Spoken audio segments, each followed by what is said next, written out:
Well, welcome back to another episode of the Cruise Conversations podcast. I'm Frank. And I'm Michael. And today's episode is episode number 111, and we're doing our initial thoughts to solo cruising. Let's jump into it.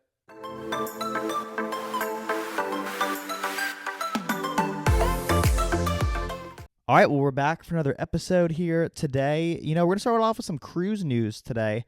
Frank, Jeremy had sent over to us some news about Royal Caribbean's drink package. What can you tell us about some updates being made? Yeah, Michael. So Royal Caribbean announced that starting this month, August 2025, as this is being recorded, you're no longer going to find exceptions to the drink package rule. And what that means is if you're going with someone, let's say you're going with a grandma, someone who may have some medical conditions, they're basically saying that regardless, both people in the room are going to have to get the drink package. Now, on paper, this has already been in effect. If you go online on the cruise planner and you and I try to book a drink package, it does make you both book it. But there is kind of like this hidden secret or like little trick to kind of get around it is you just pretty much call Royal and say, hey, I don't drink. My wife doesn't drink. She's pregnant. Whatever your reason is, I have health issues. And they waive that kind of rule there. Now, we don't know. They're pretty much saying that there's going to be no exceptions, and it's going to pretty much go from today, which they don't ask you for any documentation or any like reason. It's just like, hey, I don't really drink. Okay. You can kind of make that up. So going forward, we have no idea. They're saying there's going to be no exceptions. My thought is that they may still allow like pregnancy, but we don't know how strict they're really going to be with this. So it's kind of one of those things where we're going to have to wait and watch to see how this is really enforced. But it kind of came from the top down that starting now, they're not going to be allowing you to make those phone calls and kind of crack down on that. I think it has to do with people sharing their drink package and kind of abusing it at the end of the day. Like you say you don't drink and I don't drink, and then they see you sharing. So that's what's causing it, and it's definitely a bummer. Other cruise lines have a similar policy that are pretty strict. I think Carnival is pretty strict on it, but then I think Norwegian and Princess might be a little bit more lax on it.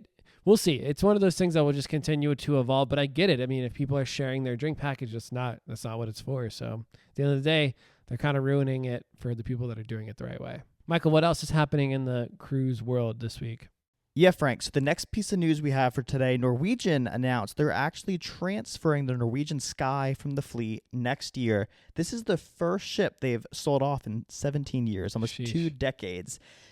First off, that's kind of just wild. It's going to be moving to Cordelia Cruises, like I said, in September and next year. And then they've announced the Norwegian Sun is also going to be leaving in 2027. So they go from not getting rid of a ship in almost 2 decades to now getting rid of 2 in 2 years. But, we've had the Norwegian Aqua launch this year. You have the Norwegian Luna coming out next year. So the fleet's still going to be staying about the same size. But, yeah, I just thought that was interesting.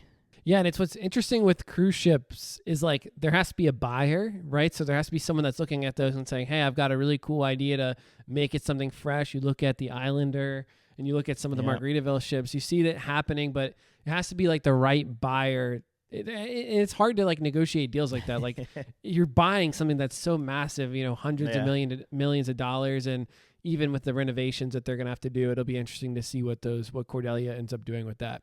Hey, there's one more big change coming. Little teaser. So Norwegian has announced some pretty big changes coming to Great Stirrup Cay. And so we're actually going to dive through that with the Cruising Bear. Love bringing him on. He's going to be on to also talk about his recent cruise next week. So join us live. We're going to put it on YouTube live again, so you can join us, talk about what's coming. If you're a Norwegian fan, you love Norwegian, let's chat about it with the Cruising Bear. No one better to talk about it than him.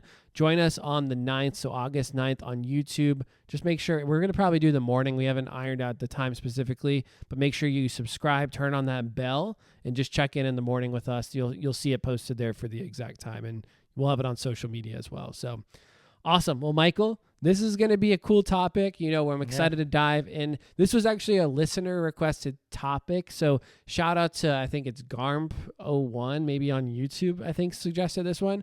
But if you have any topics that you want to hear, make sure you reach out. You can send us a note at cruiseconversations@gmail.com. You can text us 704-313-8556. If you're driving to work and you're listening to this and you're like, hey, this would be cool for them to talk about, let us know what you'd like to hear, and we'll definitely put that on the schedule for the latter half of this year. But, we're not just going through this. We're not solo experts. But, Michael, you had the opportunity to do a solo cruise. You were solo on the MSC Seashore this past year. So we're going to talk about what that looked like, but kind of wanted to start with some just generalized tips and tricks and things that we've heard and things that you've kind of put into practice on your first trip. So we'll go through that and then kind of talk more about your personalized experience. All right, Frank. Yeah, like you said, I'd sailed the MSC Seashore by myself last year, so first solo cruise. And yeah, like you said, we're not experts with this, but we're just going to walk through like you said. So the first thing, Frank, when you look at booking a solo cruise, it's probably going to be more expensive than cruising with someone else. Yeah. And this is because most of the lines are going to charge you at double occupancy, and not a lot of the lines out there actually have solo cabins. I think Norwegian's kind of the most well-known for kind of having their solo studios, but they sell out fast. Yeah. Whenever I'm trying to look at just some random sailing out there, it's hard to find these rooms. And a big tip here is going to be to pretty much when they're about to drop their new itineraries for the next whatever year in the future, you're going to want to probably book as soon as possible to make sure you can secure one of these rooms. Now, I know I've also heard that sometimes, even the solo cabins are going to be a little more expensive than probably two people in an interior or whatnot. I think sometimes they may charge up to 1.5 times the amount. It probably just depends on the sailing and the ship and all of that. But like you said, you're not paying that double occupancy if you're staying in a standard cabin. Yeah, Michael, we have a lot of groups that reach out to us and they want us to book a 5-person group or a 3-person group, which obviously leaves one person typically by themselves, or maybe you have to squeeze into a room and share a bathroom with 3 people. So when we do book someone by themselves in a room, a lot of times we look at, okay, what's the price for a balcony for 1 person? What's the price of the balcony for 2 people?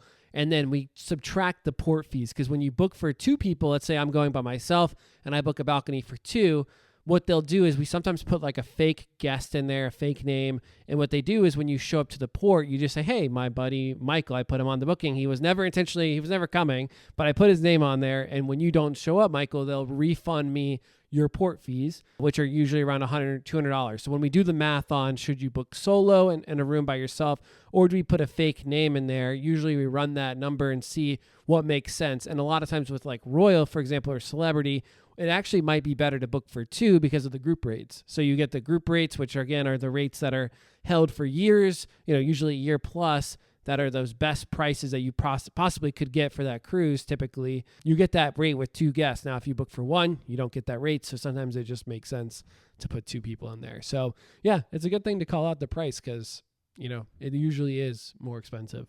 It's funny, Michael, we are on social media a lot in the cruising world, and we see a lot of people that are married, dating, that are booking solo. Yeah. And I've floated that idea around with my wife, and she doesn't love the idea. Whenever she throws her, I'm only going to go on X number of cruises a year, I'm like, okay, fine, I'll just go solo. And she's like, no, you're not going solo. And I'm like, well, you don't want to come, and I want to go on a cruise, so why can't I go solo? But I think there is a big trend right now with people that are just hey, I want to go on this vacation. I want to do it my way. Michael, why don't you talk about kind of the why people would end up wanting to book solo? Yeah, Frank, I think there's a ton of different reasons why someone may want to cruise solo. I think kind of the first thing could be maybe it's a cool itinerary, right? That the cruise line's only doing so many times of the year and they can't find someone to go with them. And, they really want to go. So they end up booking that specific cruise. I think it really leads to flexibility, right? You got to decide what you're doing for your vacation 24/7, pretty much. You're by yourself. So whether that's your excursion plans for these different ports of calls, what you're going to do for your dining, maybe the people you normally cruise with are show people and you don't like going to the show. So guess what? You're by yourself. You can go listen to music or go to the casino or do something else in your evenings. I think flexibility is key. And like I said, maybe they just couldn't find someone to go, or something comes up and they had someone to go with them and now they have to go by themselves. And I think obviously it may not have been planned, but I think there can still be pros still going solo. All right, Frank, so you found that cool itinerary that you wanted to go book solo. You're now on the ship. What are some things that, the cruise lines may do for solo travelers? Yeah, one of the things that you see on every cruise that you're on is that they've got a lot of programming designed for solo cruisers. And it's funny, you think about you're going to a hotel or you're going on a land vacation, you don't really see, they don't have itineraries usually of here's all the activities that are happening. But I think cruising is almost set up so that you can go on this vacation and meet people and kind of have a great time with it, right? And they do that through different ways. the solo meetups is probably one of the biggest things that the cruise lines do, and they do it pretty early on. You'll notice on the first day of the cruise, they start with singles, solos. It doesn't have to be singles. It could just be like, hey, I'm by myself looking for a cool group. And I was talking, I was at the beach last week. You saw we were in a different setting with Mom. Go check out that episode. That was awesome. Her talking about Alaska and all that. Yeah. But we were with her and some friends down there at the beach, and they were talking about Virgin, and they were saying that like she was going solo. One of her friends were on Virgin, and they felt like Virgin did a really good job of doing this. And she was like kind of with her mom, but kind of solo as well on this cruise. And she was saying that on Virgin, she had a great time. She felt like she really was able to meet a big group of people and had a bunch of friends, and you kind of just build this community that like you're on vacation, you're all kind of doing the same sort of things, and you just kind of do it together. And it's more fun, I feel like, sometimes doing it together versus doing it by yourself. But like to your point, some people don't want to be tied to a group and go solo for that reason as well. So that's okay too. Like if you're a solo cruiser, you're like, I don't really want to meet people. I just want to be by myself for the week and kind of do my own thing. That's okay too. You don't have to go to the solo meetups. And pretty much like we've said from the start of this podcast, the cruise is going to be what you make of it and what you want to do at the end of the day. So like you said, if you do want to just go solo and lay low throughout the cruise, you can. Yeah. If you want to go meet people and socialize and all that in the days, evenings, you can go do that as well. So yeah, like I said, it can go either way at the end of the day. Now, another thing I think to think of when booking these cruises, like I said, when you're looking at your ports of call and all that, safety, right? If you're by yourself, I know me, as a guy, like when I was in Mexico, I was in Cozumel and Costa Maya, I felt fine walking out of the port areas. I think that's just another thing to think of. Like if you're not doing excursion, whether through the cruise line or a third party, if you're going to go kind of wander off, pay attention to your surroundings at the end of the day, especially, like I said, if you're by yourself, because you just got to think of the worst of what could possibly happen. That Netflix documentary we talked about. Yeah. Go watch that. I mean, it does make you think. Like there's power in numbers, regardless of whether you're on the ship and you're at the club at 3 a.m. like that girl was, or you're in Cozumel during the day. Like being with someone is always better than, and you just feel safer for that point, you know? And I think that leads us into our next point too, with solo cruising and just in general. Maybe it's related to safety, but also just when you're on the cruise, it's nice to have Wi-Fi, I would say. It's probably one of the biggest tips we have if we have someone that we're booking solo is like, you're probably going to want to keep up with your family and friends back home. There's a reason why they couldn't come, or that you left them at home. Maybe it's your kids and you're like, I got to get away. But being able to call them at night, or even just whenever you want, or post pictures on social media, or just scrolling on social media so you feel like you're kind of there. Michael, you were on, we'll talk about on your part, but you did your fantasy football draft and you were connected to us that way when you're on the ship, which was like super cool. Make sure you have Wi-Fi so you feel like you can still be connected to people even though you're not maybe connecting on the ship. Yeah, Frank, that's a great point, because I know for me, typically when I'm on a cruise, I don't get the Wi-Fi, right? Like I like to disconnect. That MSC sailing that we're going to dive into a little, I had my drink package and Wi-Fi rolled up into my cruise fare. So I think it was one of the first cruises I ever actually had Wi-Fi. And like you said, it was nice because I was able to do my fantasy drafts, which obviously the fantasy football drafts have to get. We're about to hit fantasy football season again coming up here. But had those to get done. And like you said, there were some times too when you're just laying around by the pool or in the morning at bed before you go to bed, you kind of just want to scroll on social media. And like I said, typically I disconnect from that on most cruises. But like you said, those cruises too, I'm typically with a bunch of people kind of hanging out and all that. So it was nice to kind of, like you said, be able to reach people back home, but also, like you said, kind of just scroll and spend some time that way as well. And, I think, like I said, with being connected to people back home, that kind of goes to our next point is if you start to feel lonely on the ship, like, I can text you, I can call you, FaceTime you, but you also don't want it for that to take away from your experience and your vacation and all that. Like, make sure you're still going out, you're doing activities on the ship and kind of your downtime. Socialize with people, whether it's at the bar or at dinner or over cocktails, listening to live music or something in the evenings. Just finding ways to keep yourself busy too. So like I said, you don't, feel too lonely on the sailing. Yeah, find your thing, right? Like whether it's trivia every day and you're going to go to trivia every day, or if it's like the flow rider and I'm going to go to the flow rider every day. Like we met people just doing the flow rider, right? Like on our last cruise, and that was our thing, right? Or if you're like, hey, I'm going to go and, I love this bar. I'm going to go lounge at this bar or the solarium. Like, that's a great way to meet people, is just to like find your thing on the ship that you love to do. If it's live music, whatever, karaoke is another place where people meet people all the time. Yeah. So just find your thing and do it. And I think you'll definitely meet people if you do start to feel lonely. I have 2 more tips real quick before we go to your experience, Michael. So number 1, join the Facebook group. If you type in Symphony of the Seas, October 11th, whatever sailing you're on, 2025, you'll be able to see your group. You'll have 2, 3, 4, 500 people in there that are going on the same exact ship, and it's a great way to meet people. So highly recommend doing that. I mean, you could say, hey, I'm coming solo and just want to meet friends, and I usually like hanging out in the schooner bar. I like to hang out in the solarium. I like to rock climb. I like to flow ride. And you'll meet people that are like, yo, I love the flow ride. Let's meet up on day 2. Or even they do a lot of slot pulls. So like if you're like, hey, I'll throw $20 in there to maybe win some money, and I'll go meet people on day 1, day 2, whatever. Do that. I mean, they have events a lot of the times that they do in the Facebook group. So that's what it's for. Meet some people through that. My second tip is, make sure that you're interacting with the crew. I mean, you got people there that are literally getting paid to serve you. Yeah. Talk to the crew, be friendly. And we're going to talk about dining as well. And I think that's another way you can obviously interact with the crew and make some friends through the people that are serving you food and drinks and all of that on the cruise. So with that, I think that kind of wraps up our things to think about. But let's dive in, Michael, just a little bit to your experience. So back in September, you were on the MSC Seashore by yourself. It was a solo cruise. Talk us through that feeling when you walked on board that ship solo. Was it a weird feeling? Like, what was the vibe? How was it different than what you're normally experiencing walking on board a ship? Yeah, so like you said, I was solo this cruise. I flew down to Florida and hung out with Chris, who we've had on the podcast numerous times before the cruise. So I kind of spent some time there. And then what I did do different this day, I didn't rush to get to the cruise port. I forget what my check-in time was supposed to be, but I took the morning easy down there in Florida. It was probably about a 45-hour drive over to Port Canaveral. So like I said, I wasn't really rushing to get on the ship, but going through security and all that, I mean, all of that felt normal. So the first thing that was kind of different once I got to the port was at check-in, they asked about the second name. Kind of like you said, sometimes people will just put on like a fake name, stuff like that.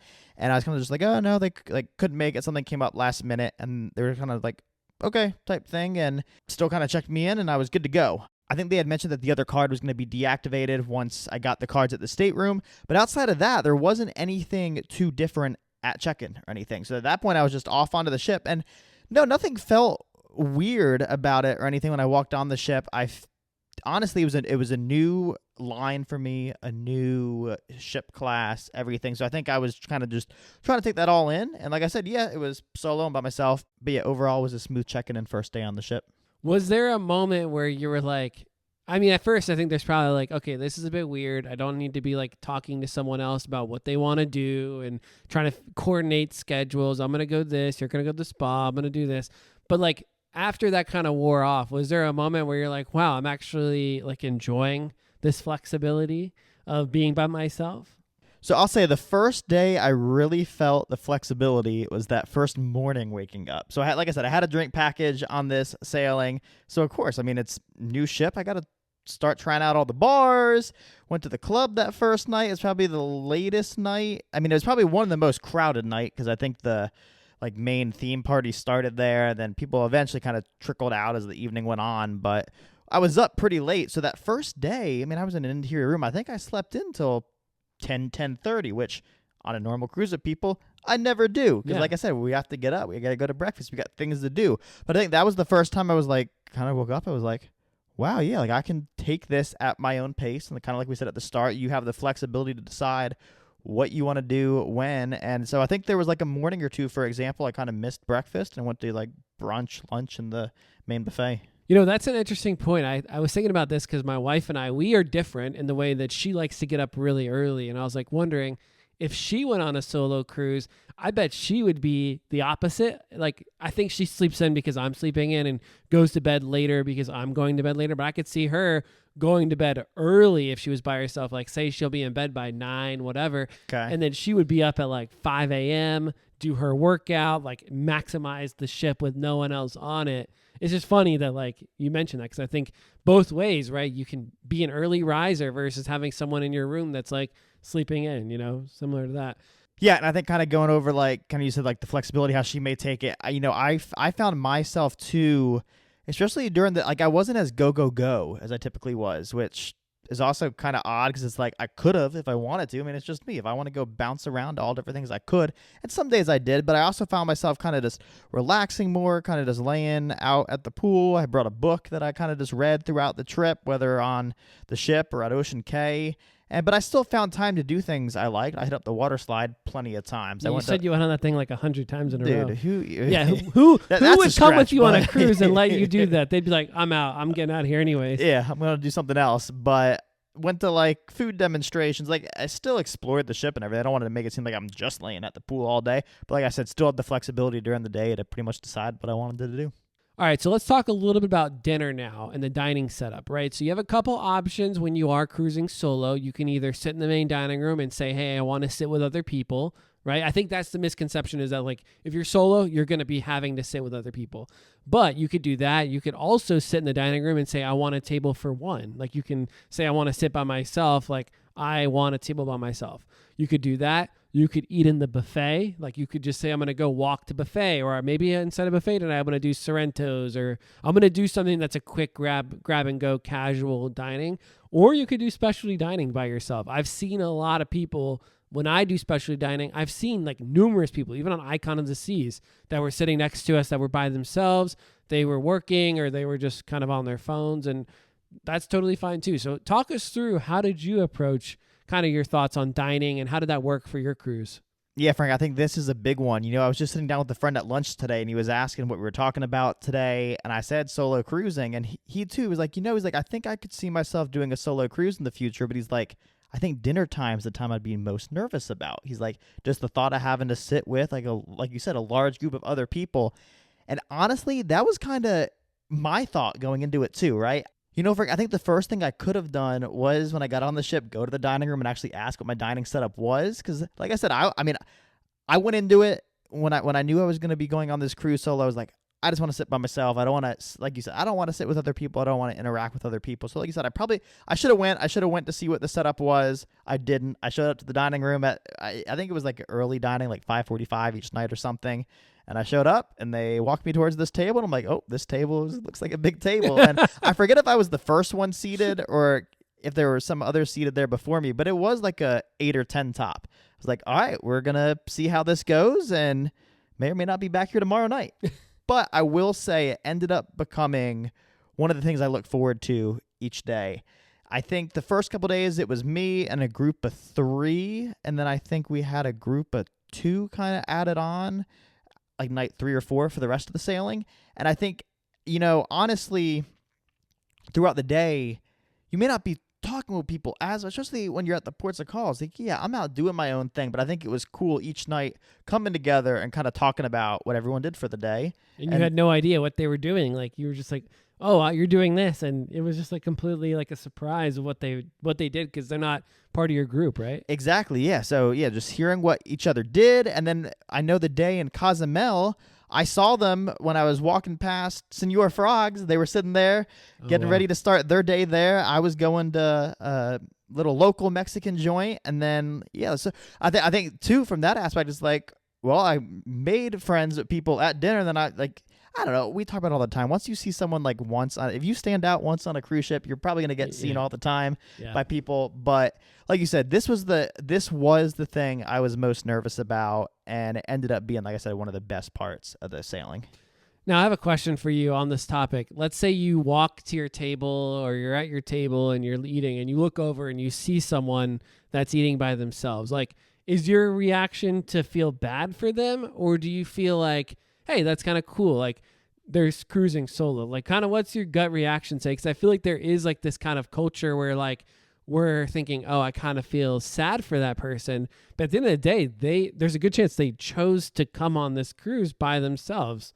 So I think it's kind of an interesting thing, right? Well, like I said, it's how I wanted to do it. I wanted to be by myself at dinner. So yeah, I mean, I'm not one to judge or anything. And it's something too, I mean, I feel like whether you go to a restaurant and just like sit at the bar, or like if you do anything by yourself, like once, like for the first time, it gets much easier other times in the future to go back out. Like I'm the type, I go to Carowinds by myself here, a theme park here in Charlotte. I go to the movies by myself every once in a while. Like I'm fine going to do things by myself. So yeah, no, I'm not one to really judge or anything.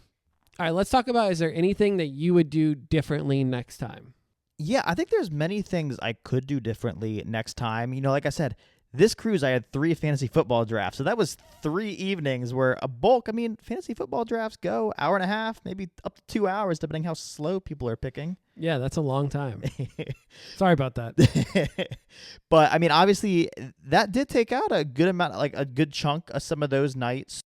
So maybe I could go check out one of those solo meetups one of those nights and kind of meet more people that way. Because like I said, I'm an extrovert, but I don't think I really went out of my way that much on this sailing to go actually put myself out there and meet others and hang out with others. Like I said, it was really like the people at dinner I was talking to each night, obviously like crew, interacting with them. So yeah, I think doing that, as well as maybe doing a night at specialty dining. I know I was possibly thinking of hitting up the specialty Mexican restaurant on this ship, and I honestly just never did. I think one of the final nights I was thinking about doing it, but like I said, being down in Cozumel and Costa Maya, I already kind of had a bunch of Mexican food, and that was the one I was looking forward to. But I think I also kind of just enjoyed the time with the people I was eating with each night. Yeah, so I think it's funny that the thing that you were most kind of nervous about or like skeptical about, which was the dining, ended up being the highlight of your experience. Was like, hey, I got to meet some cool people, and you kind of look forward to that routine every day of seeing them, which I think is cool. So Michael, talk to us about next time. Are you thinking you're going to book another solo cruise? And if so, how would you approach that booking process differently in the future? I mean, you know me, Frank. I'm the same way as you. I'm always out there looking at cruises on all the cruise lines websites and just seeing what's out there. I think if I were to book a solo cruise again, I would try and look at Norwegian's solo options, because I know I think it is cool how they're like together and like kind of have their own little lounge space, and that'd be a way to meet other people, right? I mean, I'm sure they probably still do like the solo meetups, maybe even specified time there in the lounge to all hang out or whatnot. But I think I would look at that, as well as, I mean, if the right price is out there, I'm never going to say no. So I currently don't have anything booked right now solo wise, Frank, but I'm definitely not opposed to it again in the future. Well, Michael, thank you. I appreciate it. Going through kind of your thoughts, I think this is helpful. And hopefully for those that have been, again, maybe on the sidelines saying, hey, I'd love to go on a cruise, but I'm just not sure who I'd want to be in a small stateroom with, or maybe there's too many people to go on one with, and you're like, I just want to try it out by myself for the first time. You could do that too. So if that's you, this hopefully helps and maybe takes you from the skeptical side to hey, this could actually be a potential future cruise for me. Yeah, and that's the thing. If you have cruise solo, DM us. Let us know kind of your thoughts. Like we said, we're going to be going live with the Cruising Bear this coming Saturday. We can maybe talk about this a little on there. So if you're in the comments on there, would love to hear, like we said, your thoughts on that. As well as, I think I finally have the final MSC Seashore vlog. Talking about solo cruising. Solo cruising. I'm like, well, if there's any time to get this out there, it's this week. So going to try and drop that on Friday of this week. So be on the lookout for that. As always, if you're ready to book your upcoming cruise vacation, you can reach out to us at 704-313-8556. Shoot us a DM on Instagram or check out our website, cruiseconversationspodcast.com. We have a booking form on there as well. We hope you have a great week, and we'll see you back here next Wednesday.